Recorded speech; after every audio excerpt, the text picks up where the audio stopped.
Welcome everybody to this fourth Women Being Talks, the COVID-19 experience. Our topic today is gender equality.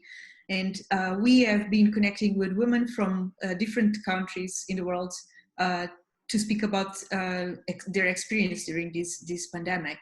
So today we have Irelyd Soto in Mexico and Sonali Malhotra in India. I think that people might have read your bios in the Eventbrite page, but I would like to ask you to give a brief introduction of yourselves, please. Yes. Well, Sonali, would you like to start, or do you that I present myself?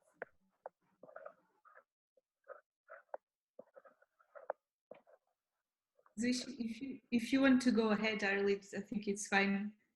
Okay, perfect. Well, hi everyone. My name is Irelyd Soto. I have a BA degree in international relations here in Autonomous University of Puebla, and I recently finished my master in international affairs in Universidad Anahuac, Mexico. And well, my professional experience, it's about different organizations. I started in public sector and government and international organizations as UNDP and FAO. And well, currently I'm working for the Development and Rural Office in Puebla, where I am from.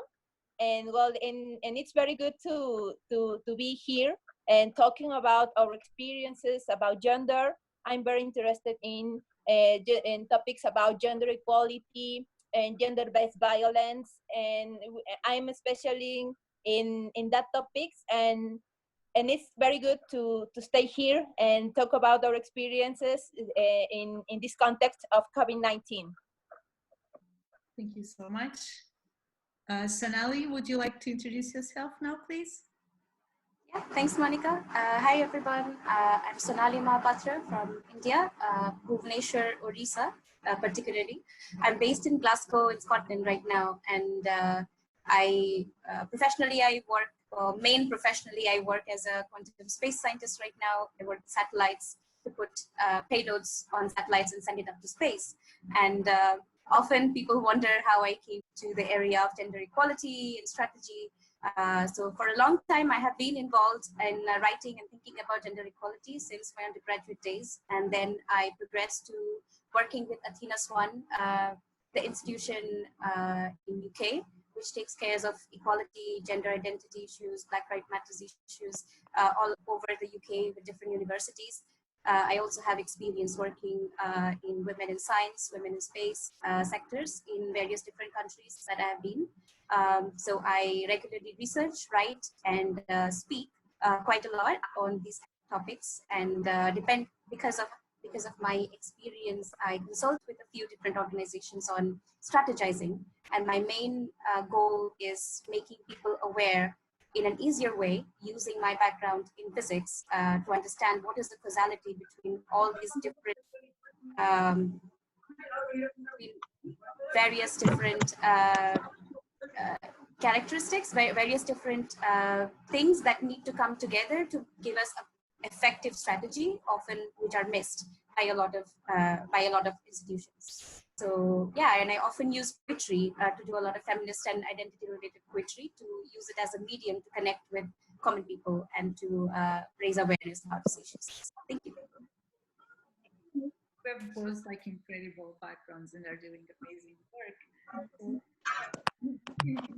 Continue to our gender equality specifically during COVID-19. So I will just allow you both to speak about it and just engage in a conversation.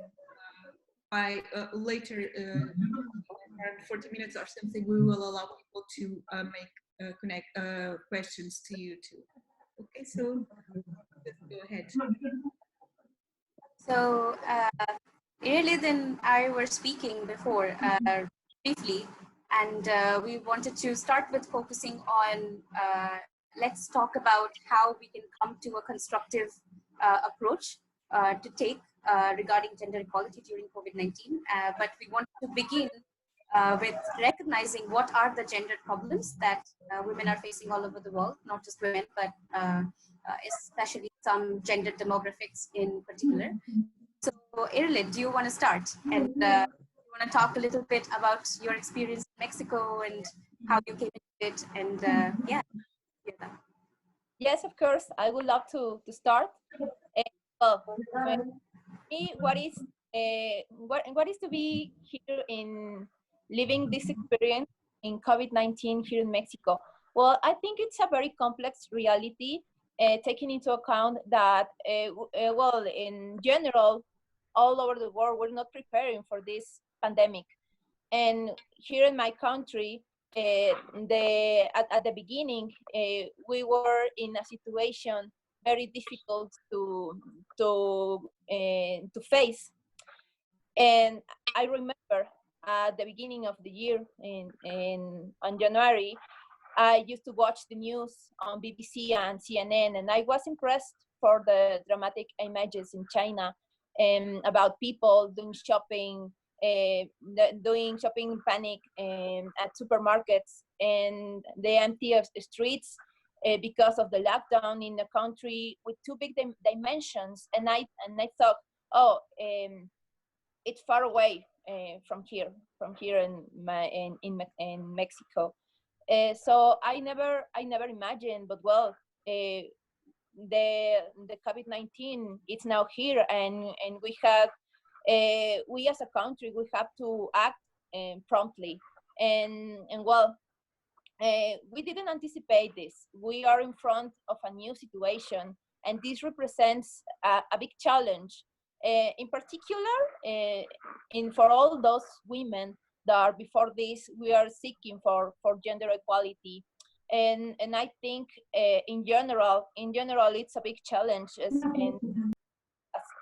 for public health, for gender equality, because we in an underlying situation of violence, of inequality, and it's very important to take this into account and take measures to prevent this the increasing of levels of violence, and guaranteeing the access for public services in terms of health, of public health, and in terms of justice. It's very important. Here in Mexico, unfortunately, are increasing the calls for 911 due to the domestic violence, as well as of public health. It's not equal for women and men. We are living in a very special situation in times of crisis, and I think it's very important to prevent and create and create empathy, because well, here in Mexico the situation it's difficult, but well, but I think we are in a good moment to change the reality, and well, and assimilate this situation as a part of new reality. So I think we can make, we can find solutions to these problems that we are currently facing, and well, in general, this is the context in Mexico. The situation it's not easy, but it's not impossible to find solutions and create sorority between women, because so many women here in the country are facing difficult situations due to the unpaid work and the low incomes, the lack of access to justice, as I said before, and I mean, we are in a good moment. We are in a good moment right now, and be part of solution. That is the context here in Mexico, and well, I would love to know what is the context in India. Yeah, thanks, Irelyd. So I really like that you painted like a very holistic picture, and you're talking about how we can use COVID-19 as not the problem. So it's not something that has created new situations. It has only like exacerbated things that were already present in the society. They have just made them more apparent. So we can take it as a very good opportunity to make sure that we understand what we, as a whole, in the world, were already lacking.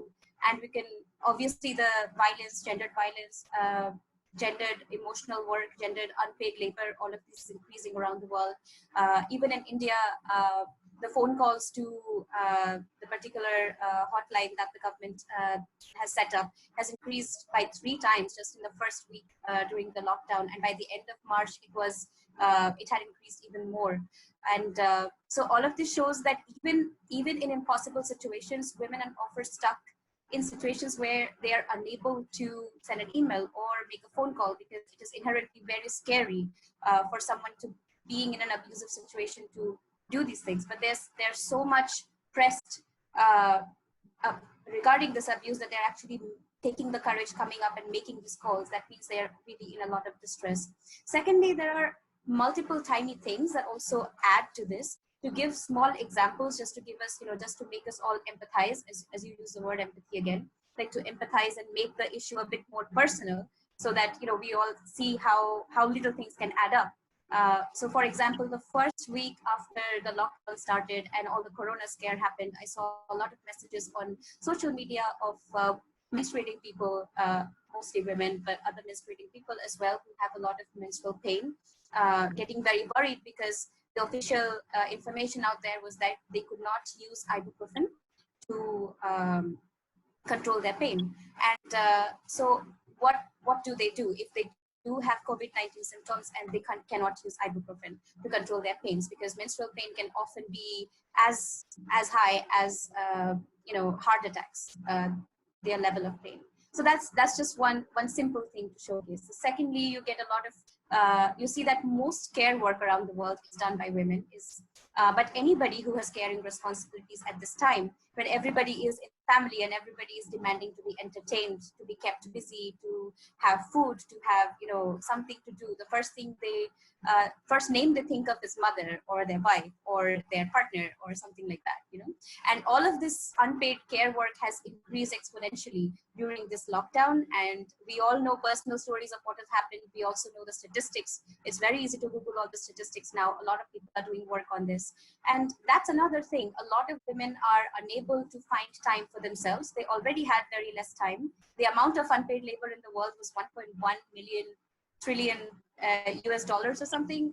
I forgot the exact number before this, and I'm sure this has exponentially increased, just like this exponential curve of COVID-19, ironically. Thirdly, when women have babies, women have a lot of, especially a lot of women who they are care workers. They also look after the elderly people. And especially in India, where a lot of people cannot afford nurses, full-time nurses. During the lockdown, maids are also not coming. So for example, my grandmother, she needs to be bathed. She needs her clothes to be washed. And all of this cannot be done by her son. It cannot be done by a man who's living here. So we are very lucky that my mom is living right next door. And she could go and take care of all of these, like every day, take food, every day make sure she's bathed, every day make sure she goes to the bathroom, every day wash the clothes. And all of this increases her work along with her rota where she goes to the job, where she comes back home, and all of us are stuck in the house as well. And we look to her for emotional support quite a lot. That's another small incidence. Thirdly, in India, what happened was when migrant workers wanted to come back, when the first lockdown happened, there's a big problem of migrant workers trying to get back to their hometowns. This is normal. Migrant workers go to different parts of India to work in different seasons. And when they wanted to come back, I don't know whose idea was it, but they were disinfected. There was this news by spraying disinfectant on them. Now imagine a lot of these migrant workers are women. Some of them might even be menstruating. Some of them might be pregnant. Some of them, they need underwear. And these are basic things that often people do not understand, that you spray disinfectant on them. They're sopping wet. How are they going to get, these are people who cannot afford one single meal a day.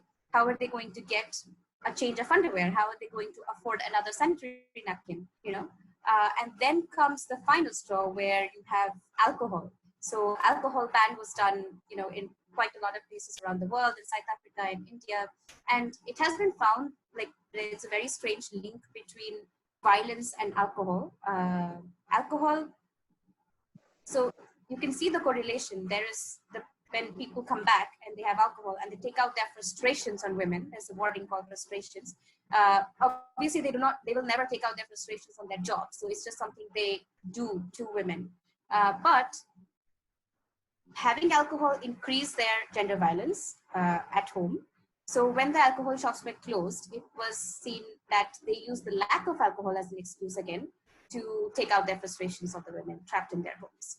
So, and it's not just women, it can be children who are facing these gendered, the fallout of this gendered abuse as well, because when violence increases at home, the children who are in the family, they also get exposed and they also get abused because the frustrations are going to be taken out on them. And it's a power play, it's a strange dynamic. And whenever we are doing all these things, we need to make sure that there's empathy in our policy building, there's empathy in how we reach out to each other. We want to make sure that, you're okay, I'm okay. Rich people, middle class people, poor people, whoever you are, everyone seems, similar kind of boats, but very different ways this same abuse is affecting them personally.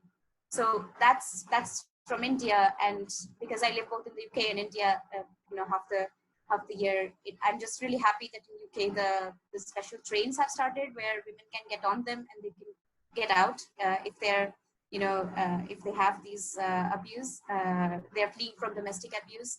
And in India, there are a few different organizations working very hard to this. One thing I really like was Sahas. So if you are in a video call and you see this thing done by a woman, then it means a silent plea for help against domestic abuse. This one is not, just to make sure. But if you're seeing that anywhere else, I'm just trying to raise awareness about it. I thought it was a really, really good way of, giving a silent signal to other women. And especially for housewives who are also like stuck inside their homes, they could go to their friends, they could escape the family for some time. They could escape this joint family structure, which often has very complicated levels of abuse, moral, emotional, financial, and a lot of, physical as well.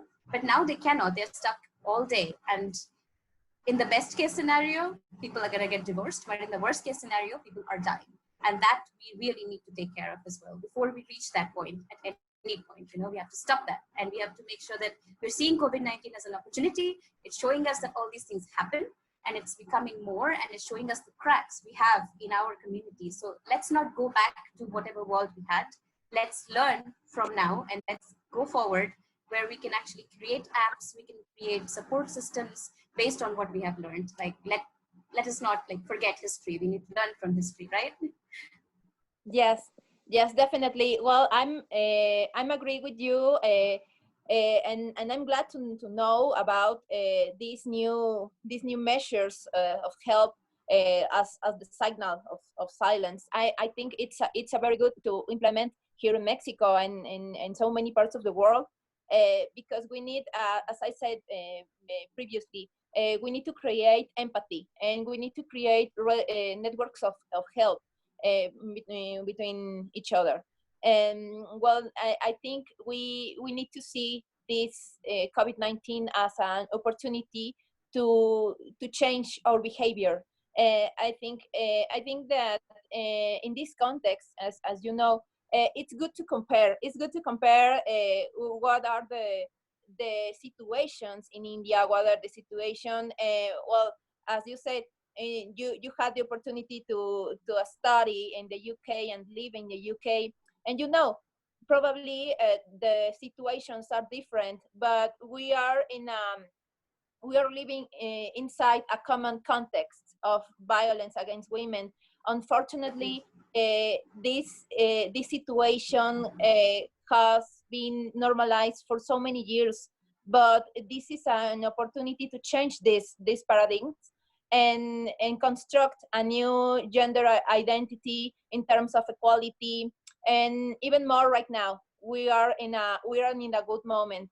And well, in my experience here in Mexico, I'm currently working the Rural Development Office in Puebla, and I have the opportunity to see some context, and that it's a product of the crisis. But before, we have living before all the situations of inequality, of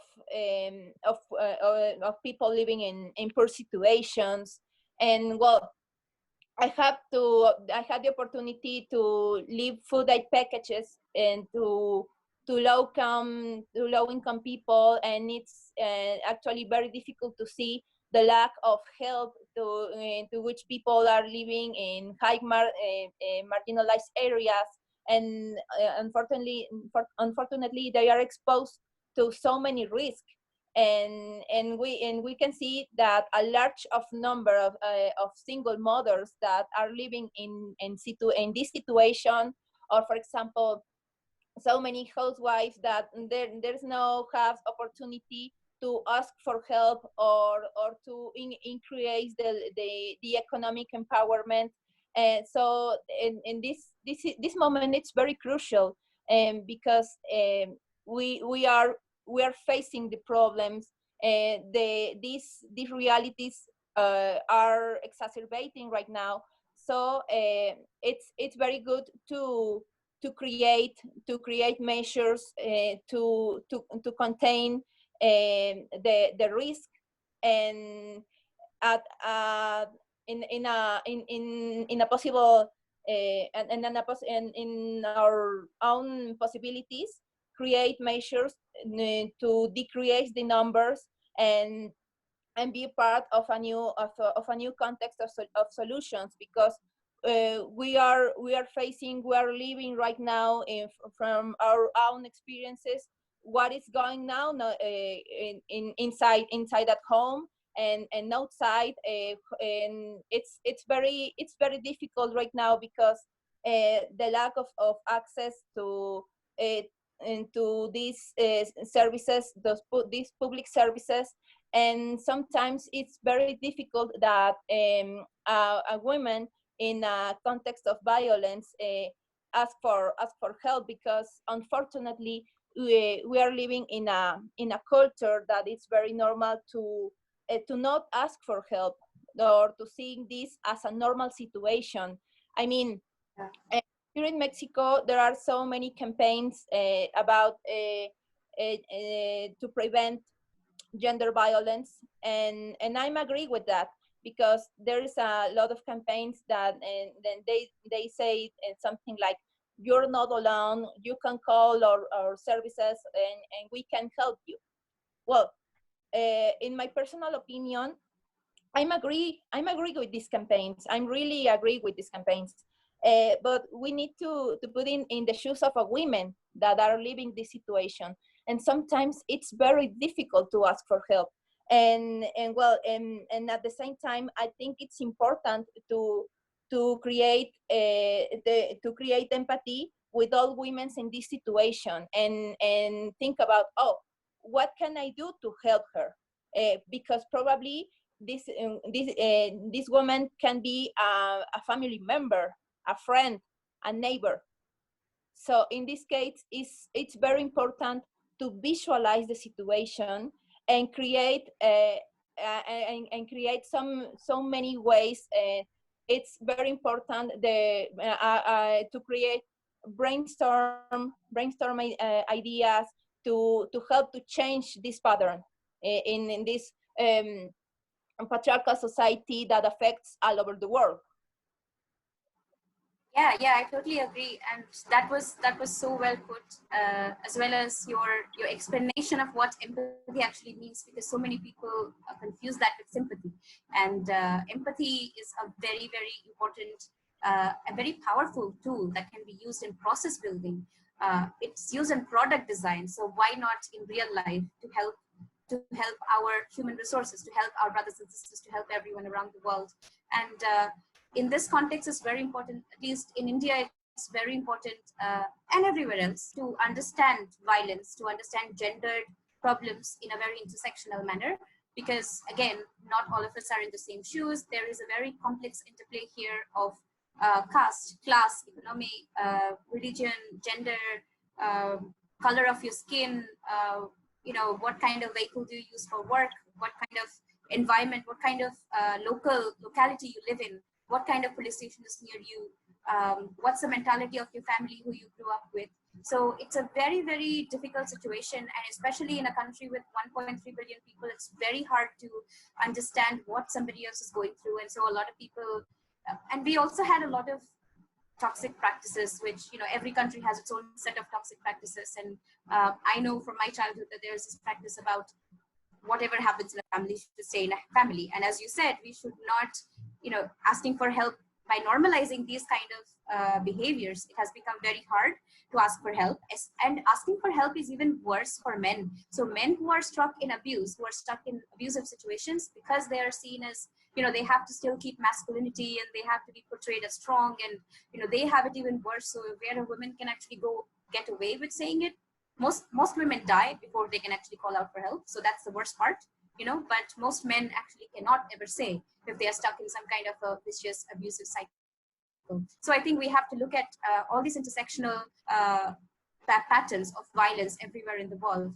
So, and the difference is that, at least in India, the youth so we have developed a culture, I think, of talking about our problems. That is why the world sees a lot of problems of India everywhere in newspapers. We are not afraid. So there's a big bunch of people who are not afraid to put us out for the world. We don't want to hide our dirty laundry. There's a lot of good things, but there's a lot of bad things, and we want to put it out there so that we can actually deal with it head on. It does not mean that the rest of the world does not also have the same kind of statistics. If you look at the statistics around the world, it is horrible everywhere, worse in some parts, better in some parts, but it's horrible everywhere. And there's, what I mean to say with this is that there's a lot to be done to look at what lies behind the data, what is the actual story, to empathize, to go inside someone's shoes, to not when someone comes to you and tells you a story that this happened, then please do not discredit them right away. Because take a step back, maybe remain silent, and create a safe space for them to come forward a little bit more every time, because they are not going to come to you and tell you that everything like this happened today. I have been beaten, I have been abused. Because I've seen people, I have actually seen myself, people who had come when I was younger to my mom for help with domestic abuse situations, and then later me. And it's never easy for people to deal with this. It's never easy for their children to come out. They think about what will happen to their children in school, because it has happened to me that, when my mother went to help somebody who was stuck in a domestic abuse situation, their father beat the wife up even more. And so the children in school basically boycotted me. And there's lots of little politics that happen around this. And as, even sometimes children, can play a big part in keeping their parents silent about these things, and we should not.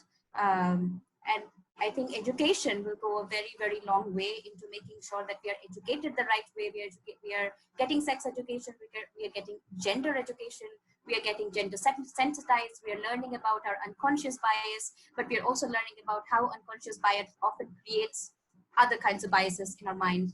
And that's the same for organizations, for universities, for for all these kind of things. And again, I think there are a few other things that also popped into my mind while you were speaking. One other thing that I saw was the migrant laborers who were coming back home. Many women had to give birth in the middle of the road. So this is another women-specific issue, right? If you do not have hospitals, you do not have any kind of access to any kind of medical help during this time, and the medical help required by women is quite different from what is required by men. And COVID-19 has exacerbated this kind of issues as well. In US, there was a lot of panic when abortion clinics were also closed because they weren't seen as essential. And here in India, the opposite happened, that there was relaxation on fetus tests, so like determination of fetus. I'm unsure why exactly that happened. I think they wanted to get rid of a lot of paperwork to ensure some smooth, flow of emergency reactions. But what has happened is that in India, a lot of female feticide happen in general. So people try to find out the sex of their child before it's born. And then if it's a female, it's aborted. And it's very, very rampant. And when this happens, when basically you're taking away the law that was made in 1994, I believe, that made this illegal, that you cannot go and determine the sex of your fetus before it's born, this will also start increasing. I haven't looked at the statistics of what has happened since this change in the law was made. But again, even there's also child marriages, right, that happen everywhere in the world. And again, these children, being brown or black children, being coming from an economically not very sound background where their parents have already given a lot of dowry for their marriage, and now they're stuck inside their family or their in-laws who are most probably abusive, and their husbands who are most of the time at least 10 years older than them. And imagine what they are going through. So it's like you're looking at various circles and they're all overlapping, and whoever is in the middle of that, all of that, the maximum overlap is in the maximum risk. But when we are creating policies, we are creating processes, we need to make sure that we take all of this into account. We have a good feedback system for women who can give us their feedback, and actually we take this feedback in the mentality of someone who is open to new ideas. Maybe we have to check our privilege. We have been born in a certain way, and we might not have seen most of the world. We might not be willing to accept that people can go to such lengths. We might not be willing to accept that crime against women is so bad. But this is not about us. I think we need to take a step back and look at that. Let us forget ourselves for a second. Let's make it easy so that uncomfortableness, like being uncomfortable, is accepted. It's not seen as something which is bad. Being uncomfortable is good because you're hearing something which is a problem. You have identified something very important in the world. So if you're hearing something from a friend and you're uncomfortable by what they're going through, do not try to silence them, because I know that is the most, the very sudden clicking reaction that happens at once. No, I don't want to hear this. If I don't hear this, I have plausible deniability. I don't have to do anything. But take a step back, let that uncomfortableness sink in. Try to think about what you can do. Maybe you can't change the world at once. No, a lot of times my friends tell me, why do you keep talking about this? You can't change the world. No, I cannot change the world, but maybe I can do a tiny little change in someone's person, and that will be changing their whole world, right? And again, this discussion would not be complete if we don't talk about trans women, trans men who are very in that middle of all of that intersection of various circles, and they have even worse things to live through all their lives. And now during COVID-19, they are also getting all their financial help is gone. The way they used to work has suddenly disappeared. A lot of support systems have disappeared, and family for them is very different. Most of their families have thrown them out of their house. Most of their families are not supportive. So they used to have queer networks. And when these queer networks are already disrupted now, you cannot if they're not allowed to go and live with their adopted family, like their families with whom they do not have legal or blood ties, and they are all alone, this puts them in much more danger again. So I think the definition of family again needs to change quite drastically all around the world when we are talking about any kind of measures, any kind of peacemaking measures, any kind of measures that we want to help change a person's life, because everyone deserves to live a life which is peaceful, which is some kind of fulfillment at the end of the day. We are not doing anything great job or any kind of weird feminazi thing by saying that people are vulnerable and people are in violence. What you are doing is you're actually being a human. You're actually acknowledging that there are problems in the world. I do not know everything. And researchers for a long time who are talking about these things, who have spent their lives researching on these things, actually have spent a big part of their life, a big chunk of their lives understanding these aspects. And we should go back to the papers, we should go back to experts and listen to them. And I think over the last few years, this anti-expert mentality that has happened all over the world has also exacerbated. Why do I keep messing up this word? I don't know, but it has increased increased all this, the response that we're having to COVID-19 right now. Like people, it would be much better if scientists and doctors and experts and feminist theories are experts. Feminists are not just somebody who waves their hands. They're experts in feminist theory. This is often something that people do not understand. There are people who have spent a lot of their lives studying about things, about understanding them. It is a whole subject in itself. Just like you wouldn't, talk about economics without knowing anything, you're not going to talk about feminism without having spent a big chunk of your life understanding it. And I think this respect towards experts is something that should come back.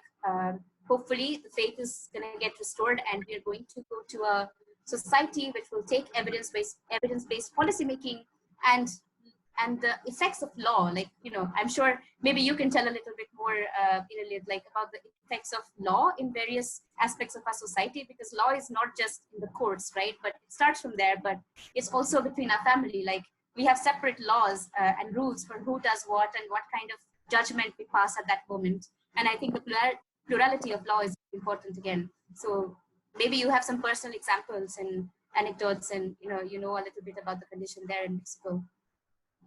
Yeah.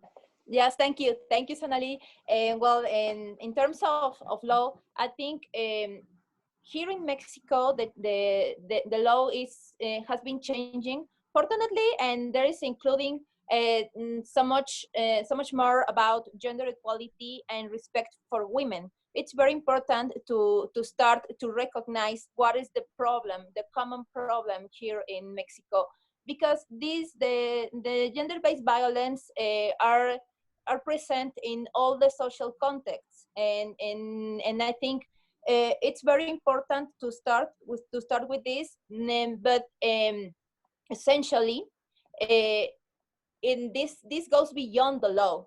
I mean, we need to start as a society to recognize the problem, to visualize it, as I said before, because we can create so many laws about gender-based violence, but we need to create the conditions to implement and respect the law about gender equality. We have to promote spaces, as you said, as safe spaces, and even more in this situation of crisis. I think this is a very good moment to start the new reality, taking into account all these problems that are exacerbating now in the lockdown. We unfortunately— You said that word perfectly.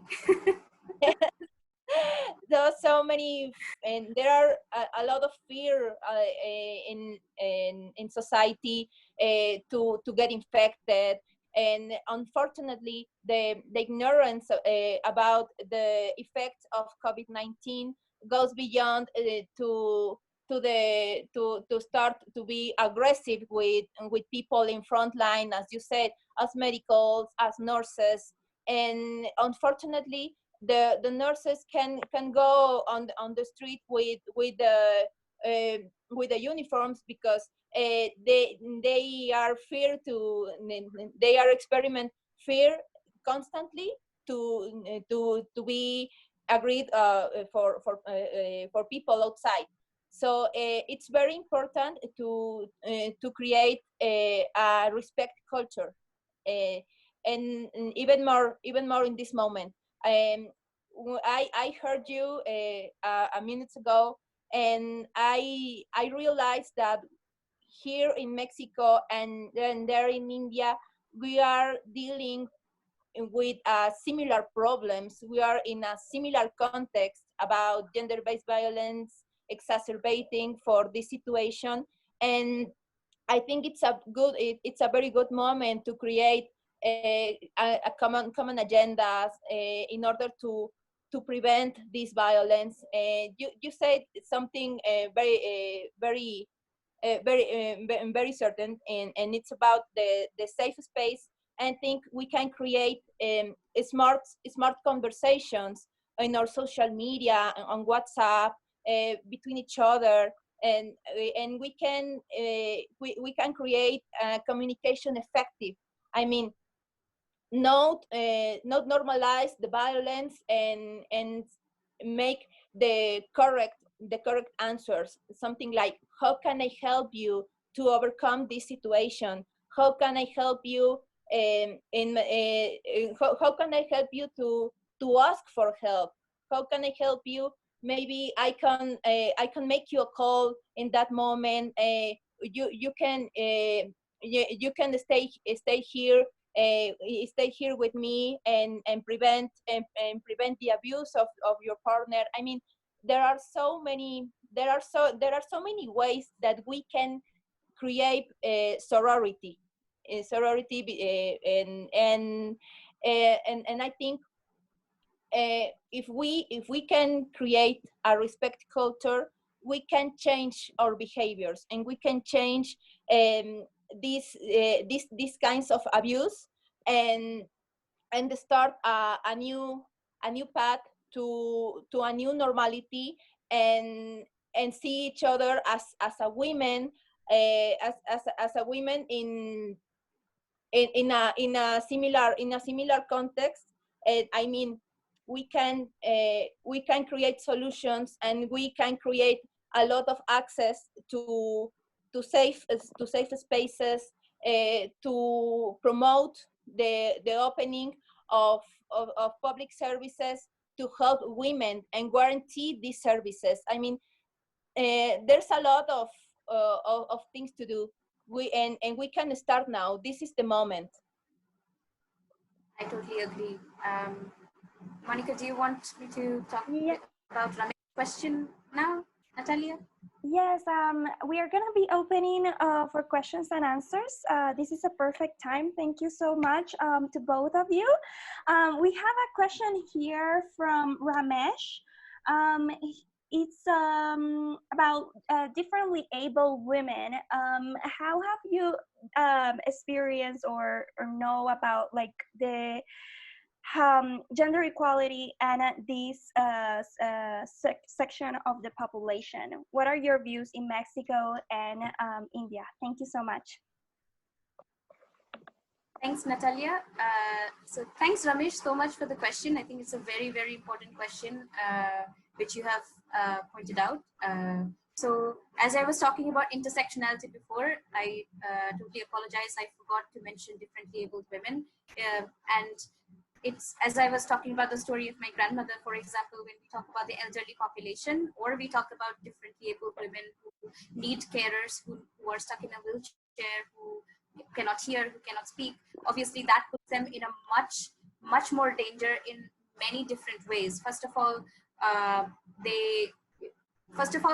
who is caring for them, right? Secondly, what were their support systems? Were people coming from outside if they're actually stuck in abusive situations at home? And if there was a carer coming from outside, then that is probably their way of escaping.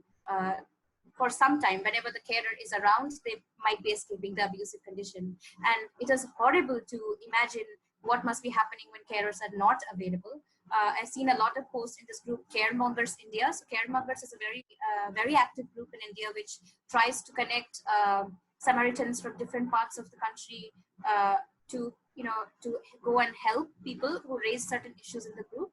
And there have been lots of issues about how suddenly differently abled people, differently abled women in particular, have had to face the lack of their carriers, have had to face lack of medicines, have had to face lack of any kind of help. Somebody could not come and clean their house. Hygiene is very important as well. So these tiny things could create so much effects on your mindset. If you're not being clean throughout the day, if somebody cannot help you do a certain thing, if somebody cannot take you to the bathroom, even tiny things. A lot of disabilities are not visible.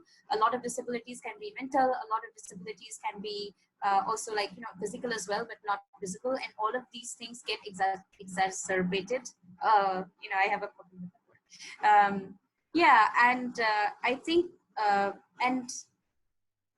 I think the way to go forward is, again, make sure that we very intentionally include all of these people when we are trying to put in measures in place. We have helplines for them. We have people who can call up every day and check up on them.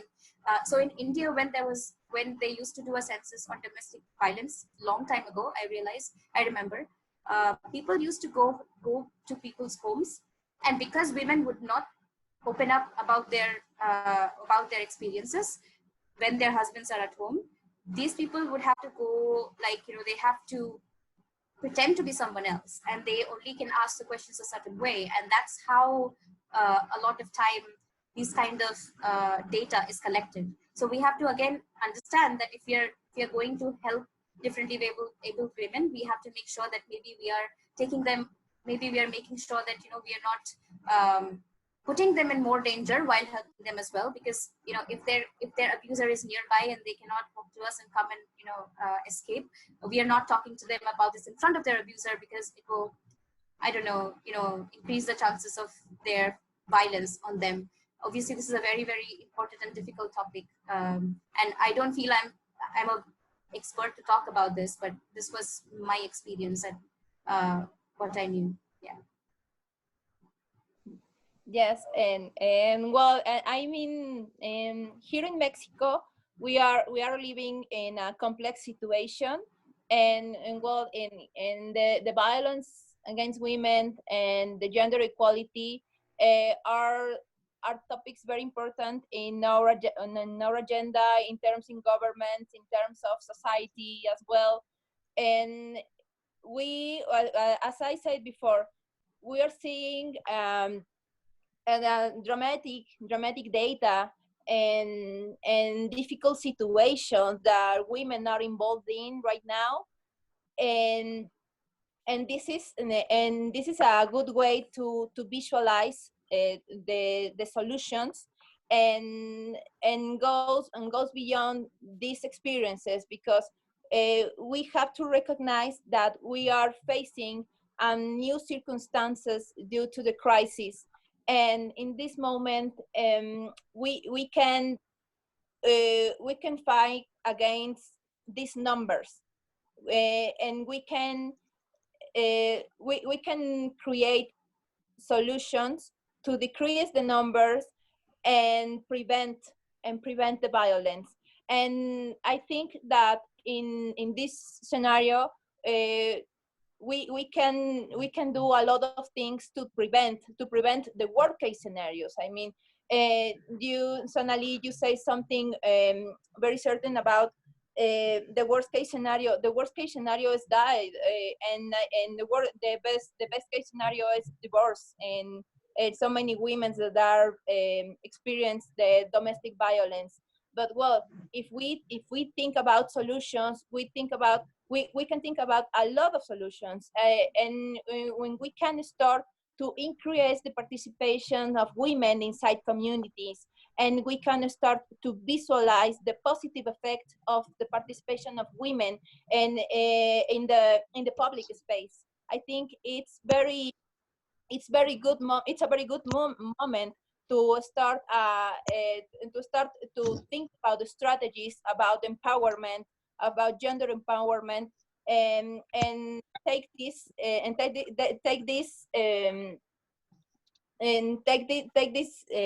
measures in a positive way, to create a safe space and to create conditions of new normality, but in terms of gender unequal conditions. And I think, and it's a very good moment to start empowers the girls, because these new generations are the future, and it's very important that these girls in that we are immersed in this context of crisis, they can visualize that that we are creating a better future conditions, and in this way we can do a lot of things to create the empowerment and to visualize in a positive way. It's a good moment to think in a positive way, and start this well, one, it may probably not start. I think the correct way is to continue with all this work, with all this fight for gender equality. It's a good moment. I think I'll just jump in quickly here and maybe say some, like, I just remembered some practical advice here. So I think this is a very good time to take into account what science and technology can do, especially for differently abled women. We need to make sure that we empower them with the right technology before the next crisis happens, so that they're all set up. Phones, apps, any kind of, if people are suffering from any disabilities, we need to make sure that science is democratized. Different prosthetics are available to everybody. So economics and capitalism and any kind of governance plays a very important part here in making sure that everything is available to everybody who needs it, rather than making it a very class-based, privilege-based thing, or who can afford it. So in this kind of thing, a universal basic income is very important, so that disabled people also have basic income. They're financially stable. Like, I know that in the US, differently able people actually get less than the minimum basic income. So that's not something that we should do. And especially if you look at intersection of disability with pregnancy, with menstruation, like all of these combined together can create even worse kind of conditions. So technology, very important to make sure we democratize it. Apps, very important to make sure people have access to apps which can help them. And groups, people can talk about their problems to similar people. And I think this is also a very important point, very important time to understand that differently able people can also work from home. They were excluded from going to work before, and now everybody is working from home. So we should make sure that they are also now, work is available to them, which they can do from home, so that they will also be at the same level of economic stability as other people. And this will go along with ensuring that, they can take care of themselves. Yeah. Thank you so much, Dr. Sonali and Irelyd. We have so many comments regarding this issue. Caitlin was thanking all of you for speaking about differently abled women and differently abled people, because this needs to be addressed. And we know that Monica is already organizing a new talk specifically on differently abled experiences, and be on the lookout for that talk, which is coming soon. We are going to proceed with other related questions from our viewers today. One is from regarding mental health. We have here from Pragati Guru: how can we help with the mental state of our mothers who are homemakers and who are constantly locked up in houses due to chores? I think we can frame that question within the whole gender equality, how this COVID-19 experience is kind of reinforcing, gender stereotypes. What are your views on Mexico and India? Thank you so much. Irelyd.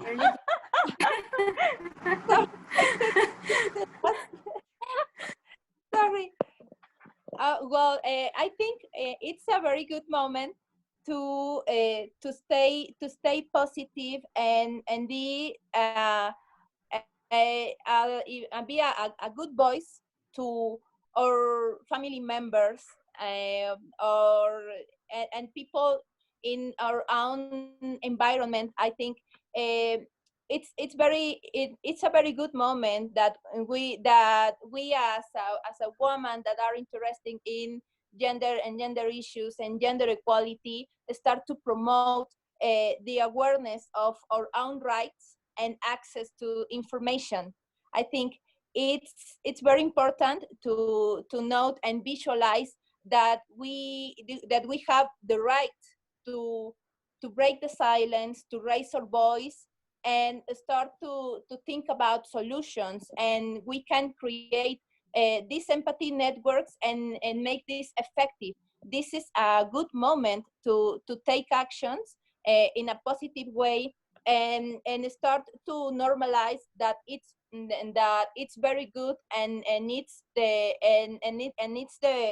correct way to report the violence or talk with someone and when we can feel comfortable.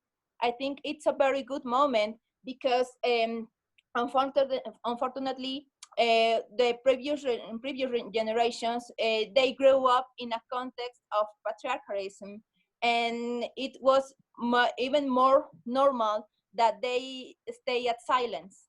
So here in Mexico, it's the times are changing in a positive way, and it's good to recognize it, because now we as a women we feel more confident. We gain self-confidence. We gain empowerment to act to act in a free way and stay and we gain a lot of rights in terms of freedom of expression. And this new generation are responsible, are in charge of pass this message to try to visualize, to share the message of the elder generations and the new generations, because the new generations have to transmit the same kinds of power, and of freedom, and take this behavior is in a positive way, and gain empowerment and act with these principles of gender equality. I think it's a very good moment to share the message that we are not alone, and we are a community that are gaining empowerment, and it's good to visualize it. Thanks, Irelyd. In the Indian context, I might have a few. I think Pragati is asking, maybe it will help you to hear from, from in the Indian context, hopefully. I might have a few things to suggest. I was thinking about this quite a while. And I think, as Irelyd said, it's a very good opportunity because all of us are locked up at home, and you can actually take this opportunity to open up a discussion, but very gently, very subtly, about who is doing how much chores, and take care that you're not, enraging anyone, because this can happen. But I think important things to do, some things that you can do non-verbally is when your mom is doing some chore just because she's used to doing it, because she's expected to do it, maybe just take the plate away from her hand and, just sit her down, and then create a tradition of positive quality time with your mother. So maybe at 5 p.m. every day, 5 to 7 p.m., just, tell everyone that, okay, this is a time where we sit down, and your mom, she must have, dreams and songs that she sings or writes and things that she has done before. And because of people not being at home, because of children being away, because of, husbands not having enough time to understand that wives also have a creative side, they do not have time. But now everyone is at home, so they have time. So make sure at 5 p.m. every day, you prepare some coffee, get your mom outside on the balcony or something, or on the roof, and get your dad there, and showcase your mom's creative side. Just get her to gently open up. And then it's also a very good time to take advantage of all the open and free courses that's happening online, because in a lot of households, care workers and homemakers do not have time, and also they do not have the financial ability or the technical ability to make sure that they can join these courses. And feeling some kind of self sustainability, like that they are independent, that they can do something by themselves, is something that helps, goes a long way in making them more confident. So maybe get them to join on a few courses. Give your computer to them for some time. Get them a Kindle. So what I did was I got Kindle, and I didn't even expect that my parents would read books on a Kindle. But apart from actually paper books, there's a huge library that I have. Nobody read anything, but now I've actually downloaded so many free books onto the Kindle, and I have given that to them. And very slowly, they're starting to read books that they like, and it's taking them time, but it's also making them have their own personal time. They're feeling good about reading. They're feeling good about connecting with the rest of the world. So take advantage of technology, and maybe improve on quality time that you spend with your moms. Take the chores away from their hands. Maybe gently open up the discussion about, have a timeline, stick it somewhere, say that, okay, this is the time when dad does this is the time when mom does this is the time when I do this is the time when my sister or brother does this, and use this to create an equal household, because that's when we will go forward into an equal world. We have to create a mentality of our own. And I think in India it's a very it's a habit that everything we tell our moms everywhere else, but in India it's like, mom, give me the charger, mom, give me this thing, mom, give me this thing, and they're at our beck and call. And we need to understand that we have to stop doing this. They're not at our beck and calls, they have their own lives. So when your mom says something, do I not have a life of your own? Do not be like, why? Do not do that. Give them a brownie, get them to sit, and actually tell them that, yes, you do. And this is your time. Nobody is going to disturb you. Maybe allow them to lock the doors of their room for an hour or two every day. Allow them to sleep, have a nap in the afternoon. Locking the doors is very important. It's often frowned upon in our households, but it's important to get some privacy. It's important for them to sit down and think about themselves. If they don't think, how will they, know what they want to do? So I think giving them the luxury of time, the gift of time, would be a very important thing. And secondly is sitting there and talking to them about your life, like you're a friend, like you understand them, would also help them open up, because they can open up. They're full of possibility. They just have lost the habits of, a lot of the times. So you'll be pleasantly surprised. So all the best. Thank you so much, Sonali and Irelyd. We are finishing off with the final question for this talk. It comes from Dr. Priyadarsini Samantarai. My question is for Dr. Sonali Malhotra. After industrialization, nuclear family has emerged. After this situation of the COVID-19, what is the impact of women-headed family, especially migrating labor class women family? Thank you so much for that question, Dr. Priyadarshini. So let me approach it in this manner. So a few days ago in Orissa, because I'm stuck in Orissa and during the lockdown, I'm with family, and I see the news all day. There's COVID-19 news all day.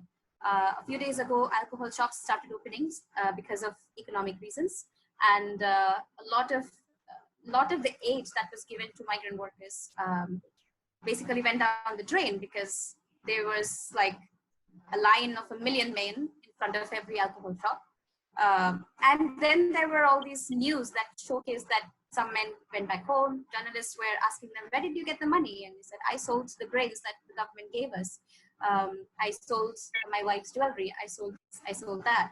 So when there is a nuclear family, I don't know whether this is true only about nuclear families, but when there's a nuclear family, there's often, in people who are in labor class, a lot of the times the woman works, and if the man has alcoholism issues, they usually take the money of the woman and they spend it. And the woman often understands that she does not want to let her child, her daughter, her son, go in the same way as she has, and she tries time and again to try to like save this money. So I think that's a very important thing. When nobody else is there around the woman, she has to raise her children herself. She has to take care of being the breadwinner. She has to take all the abuse that the man is also doing. And often she cannot stop the man from spending all of this in alcohol. So I think that's one very important effect that has happened on migrating, well, maybe not migrating, but labor class women family. I'm not sure what, so migrating class women, a lot of men often go to various different parts of the country to work, as you know, and all of them are trying to come back, often because they try to send money back to their households. And obviously when they haven't reached, there's a multiple amount of issues that the woman is facing, starting from abuse to not having money to run the household, not being able to take her children to a hospital, because a lot of the times these gender roles are divided, and sometimes the man knows what to do. In a certain area, he might have contacts, he might have more clout in the rural India, especially when he says something to someone, and please, you have to take care of my child. Let's take her to this doctor or something. So that can be another issue. But I don't think I'm, again, an expert on this, but I think it's a very important issue. So I will start reading up on this and talking to a lot of people on the ground who are working with migrant laborers right now to understand more about this. So thanks so much for bringing it up. Perfect. Thank you so much. Sonali and Irelyd, could you share with us how can we know more about your work in case some of our guests would like to know how they can reach you? Yes. I do. Sorry, I have a publication that I founded. It's called Carved Voices. I founded this with my co-founder, who is a judge in rural Orissa, and she has a criminal law background. And I think we try to create narratives. We try to represent narratives in there, and try to connect law, research, lot of gender issues, abuse issues. So go to carvedvoices.com, check that out. There's poetry, there's literature, there's a lot of things. You can drop an email to me at the email address that might be there later. I can send out my email. Monica, maybe you can, should I type it here? That's one way. Otherwise, please go to my website, which is sonalimalhotra.in. It's not a updated one, but yeah, there's you can reach me and we can talk more about it. Thank you so much. And Irelyd? Yes, well, I'm about to publish an article about the discrimination, the gender-based violence at workspace, specifically in women being. So this article, it's coming soon. So this will be my first article. So I would love to hear from you, from your comments. And well, and you can find me in my social media as Irelyd Soto on LinkedIn and Irelyd on Instagram with a 3 in and it's Irelyd, and in place of E you can put a 3, and I will add you my social media here, or then in Women Being. You can find me, or you can write me at irelyd@gmail.com. Perfect. Thank you so much, Monica. Take over. So much, everyone, and Sonali and Irelyd for this amazing discussion. I think it was really good again, and we are really happy also to see men attending these conversations. Thank you so much.